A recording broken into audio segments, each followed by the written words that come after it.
Hi, I'm Catherine Serrano, and I'm an empath. Hey, Kat, I'm writing you this letter with a grateful and loving heart. You're a spiritual person with a very empathic, compassionate heart. Guard it with everything you have. Your life is full of love despite the pain you're going to experience. And it's going to get hard to see sometimes, but remember that life comes in seasons, and with every dark, cold winter comes a full bloom of spring. As an empath, you'll feel everyone's energy and not know what it means or what to do with it. So you'll absorb it and ignore it. Smile and pretend that everything is fine. So no one knows how unhappy you really are, because you don't want to burden anyone around you. This will leave you angry and resentful for a little while, but because that's not your true nature, you'll overcome that. My interpretation of an empath is someone who can walk into a room and feel everyone's energy. I can have a conversation. I could just feel what you're going through, and without you even having to tell me, I'll know. It's weird. I wasn't aware that I was an empath until maybe my 30s, and then I started reading and researching and going down that spiritual path. When my dad died, I actually moved in with my aunt and uncle who happened to be pastors. And then that's kind of how my whole spirituality became born, which is how I found out that I was an empath, and the compassion and all of that stuff that I had.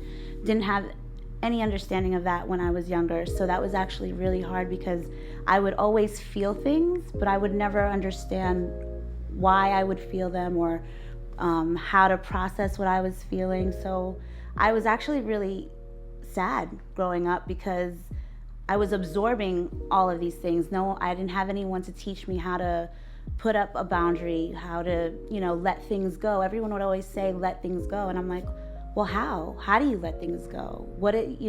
And what it is actually processing what what's your feeling and what is theirs.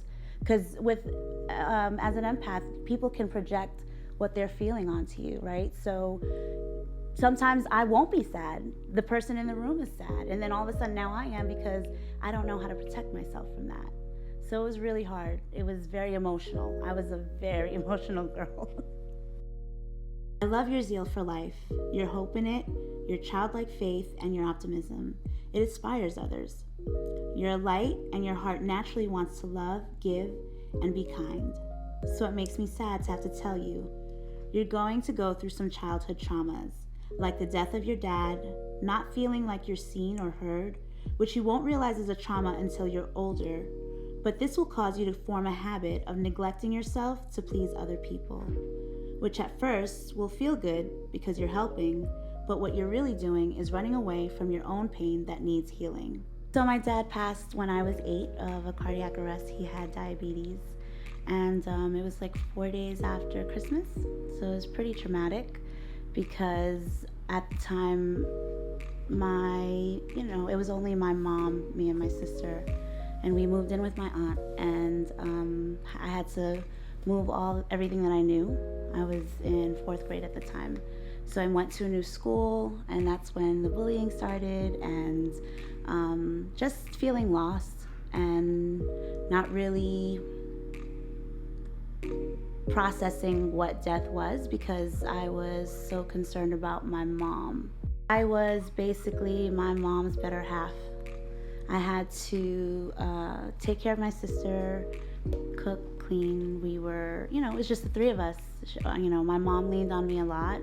I used to resent her for it, because I felt like I was a kid. I want to be a kid, and I don't feel I had that. I know that it wasn't her intention to do that.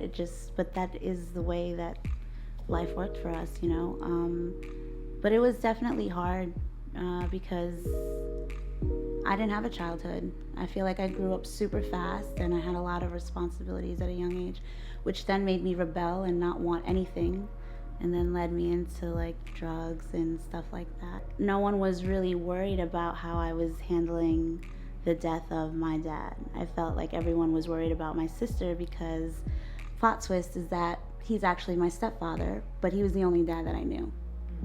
So that was my dad, and I was old enough to know him, and have the experiences and the memories that I have with him. But because I wasn't blood, I think that some of his family thought that they just weren't concerned about how I was thinking about it or processing the whole thing. So I think it was 16, totally rebelled. I left the house and was living with my boyfriend at the time, and we were out clubbing and doing drugs, and just I was numbing myself. I didn't realize at the time that that's what I was doing. My grandfather always asked me if I wanted to go to therapy, and at the time, therapy wasn't, it was looked at as such a negative thing, like, oh, there's something wrong with you, it's a weakness. So I was like, no, I don't need therapy. I thought it was fine, but I'm also so young, I don't really know what I need. I need guidance, actually, and I didn't really have that. So it was drugs and friends and me trying to figure out how to maneuver through everything, and literally just experiencing life and trying to figure it out. After a while, you'll learn that what you don't conquer conquers you, and that you'll keep going through the same experiences until you've learned the lesson you've needed to grow. You'll grow up insecure because of the color of your skin, and you won't think you're beautiful. Changing schools after your dad's death and being bullied will support you feeling insecure, wishing you were white so you could be pretty like them. Colorism exists in every race. So for me, growing up, my sister is very, very fair, and my father's side of the family would always say, oh, she's so beautiful, she's so fair, her skin's so nice, she's so beautiful because she was light. And they never said I was ugly, but they definitely never said that I was beautiful. So I started to internalize that I must be ugly because of the color of my skin. And then when at school, you would see how all the boys loved the white girl with the blonde hair and the blue eyes. It wasn't the brown girl with black hair. So I remember I had to write a paper in 5th grade about, this is so silly, about what I wished I could be. And I wrote, I wish I was white so I could be pretty. And I remember that she was a German teacher, and she comes over to me, she's like, what's wrong with you? And I was like, what? I'm just, saying what I see. Like, it's so much easier to be white. Everyone loves that, And she said that, she's like, no, she's like, you're beautiful. She's like, they're going to the beach to tan and get your color. She's like, your skin is beautiful. She's like, never, ever question who you are. And you have to love your skin and who you are and the skin that you're in. That's what she told me. As you get older, you'll remember and hold on to what your great-grandmother always told you. Beauty comes from the inside out. So it becomes less about your physical appearance and more about your heart, which ends up being your superpower, and you'll pass that on to your boys. So I was actually super empowered when my great-grandmother was telling me that growing up. I think I lost that when I was moving. In 5th grade, I moved to a new school, and then that's when the bullying started. So I think that's when I lost it. And then when I picked it back up again was when I get tired of something, I just get empowered, and I'm like, fuck it. I'm gonna go back, and I'm gonna write my own story, right? So I remember that she said that, and it empowered me, and it literally was like a light switch, and it was no longer like, I'm like, I don't care about what people think and their beauty, their version of what beauty is. I believe that it's the heart. It comes from inside, and everyone is beautiful how they are, and I owned it. And that's one thing. When I own something, it's hard to tell me different. The beauty about your journey is that it's yours, and you're resilient. Everything you go through will help you in your journey as a mom. It will make you a better person, and your perspective in life will be open, free, and non-judgmental. When it's time for you to share your story, remember that your voice matters and that people want and need to hear what you have to say. Never stop fighting for love, and never stop showing up for yourself. The world is so much bigger than the thoughts in your mind. Remember to be patient and kind to yourself. Love you always. I just got tired of being in pain.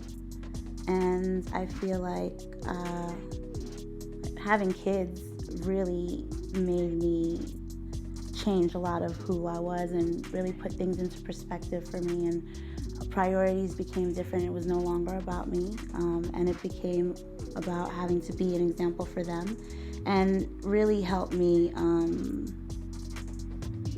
I guess,